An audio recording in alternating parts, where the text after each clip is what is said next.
नमस्ते दोस्तों, कैसे हैं आप लोग। हर हर महादेव। दोस्तों, खेसारी लाल यादव जी का एक और सॉन्ग आने वाला है जिसके बारे में मैं बात करने वाला हूं। ये कमाल का सॉन्ग बना हुआ है, कमाल का हर हर महादेव भोले सॉन्ग बना हुआ है, कमाल का सॉन्ग है। सॉन्ग के बारे में मैं बात करने वाला हूं।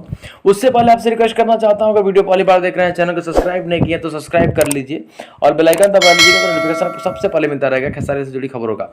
यह दोस्तों मैं बात करूँ कि सॉन्ग का नाम है पियले बानी गांजा। इसको रिलीज किया जाएगा 29 जुलाई को, यानी कि कल सुबह 6 बजे इसको रिलीज किया जाएगा JioMusic.com प्रेजेंट से, यानी कि जी म्यूजिक यूट्यूब चैनल से इस सॉन्ग को रिलीज किया जाएगा। जो वीडियो सॉन्ग होगा, फुल्ली वीडियो सॉन्ग होने वाला है।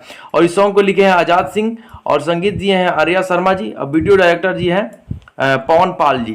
जो कि कमाल का एक वीडियो बना हुआ है, कमाल का सॉन्ग बना हुआ है। जैसे कि लेला बैगन लेला, इस टाइप का सॉन्ग जो है बनने वाला होने वाला है। तो ये खबर आपको कैसा लगा कमेंट में लिखकर जो बताइए। खेसारी से जुड़ी खबरों आपको हमेशा मिलती रहेगी। धन्यवाद दोस्तों, भगवान करे कि आप हमेशा खुश रहें।